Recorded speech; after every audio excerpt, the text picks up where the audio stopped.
What's happening, everybody? Dave Fleming with Adam Stone.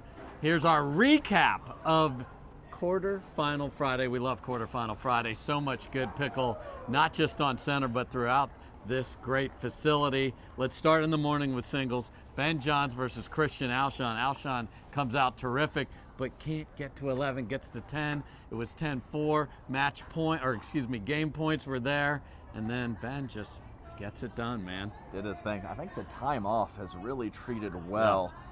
Ben Johns well in his singles game. He has been on fire. He has been laser focused. He's been moving like a gazelle on court, and his shot making has been right up to par as we expect from Ben Johns. Yeah, he talked about that, in fact, that he was not ready with enough time off at the beginning of the year. Well, he's more than ready. He'll be in the semifinals tomorrow.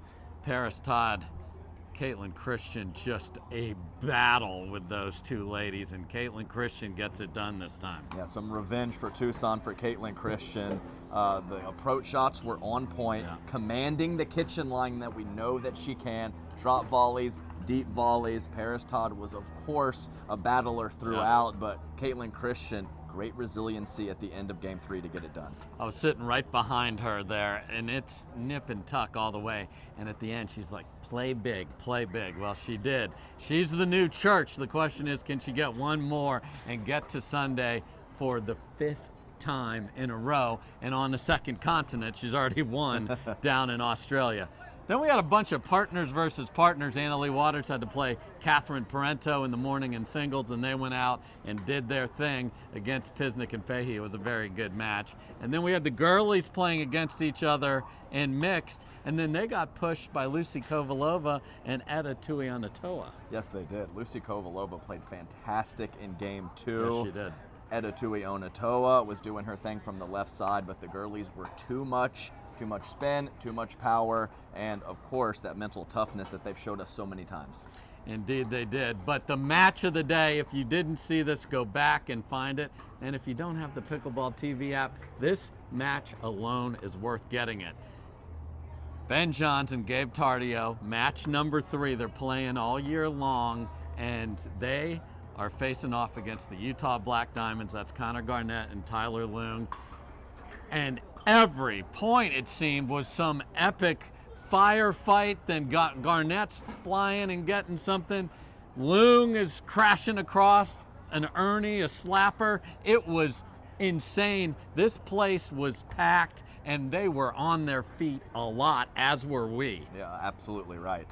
And I think it's rare when you get both players on a team playing so well for Garnett and Leung. One time, usually it's one or the other. They were on fire. I've seen Leung play a million times. He brought it today, one of his best performances that I've seen. And Connor Garnett, the reload. I mean, he'd start the fire. He did a counterattack. His paddle is in perfect position. And both of those guys move so fantastically well. When they get pushed off of the kitchen line, they were getting back to it at a high clip. Yeah, Tui Nation was absolutely awesome, just couldn't quite get it done at the end. They were up 5-3-1 in the third, had a chance. If you switch up 3, that might be over, but it was not. All right, let's look at tomorrow. Top 4 made it in mixed, but I want to talk about the men's and women's doubles, so let's jump into that. First of all, on the ladies' side, we have the girlies playing against the team that you are talking about, sir.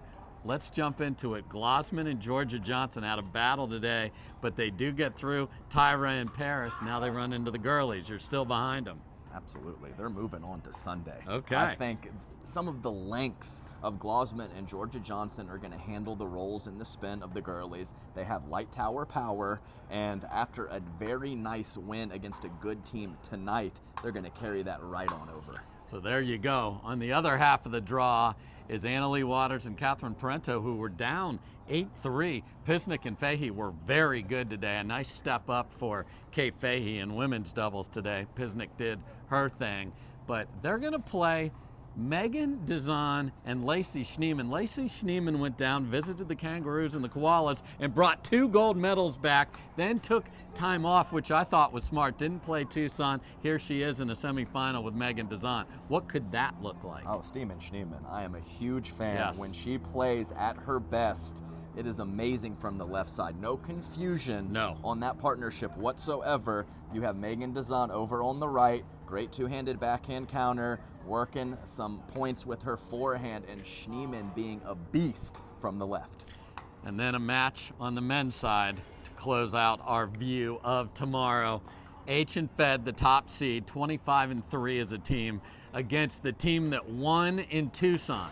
That's team power forward Christian Alshon playing with Andre Diescu. That sounds incredibly fun. How do you see that one going? I'm taking the little guys. Okay. Staxrud and Patrick Quinn against team power forward. Is that because we're the little guys? Maybe that has something to do with it, Okay. Dave. But I think they played great tonight against J.W. Johnson and Noe Cliff. And I think that once again, they are going to carry that over to tomorrow. Patrick Quinn with the hand speed, and Staxrud so good with the high floor and the consistency, but he was hitting some offensive shots from a low position tonight, and they were very good. They were indeed. So 10 matches all on Humana Championship Court tomorrow. We start at 1 Eastern. It's going to be amazing who's going to earn their way to Championship Sunday. For Adam, I'm Dave. Thanks so much for watching the Carvana PPA Tour. Peace.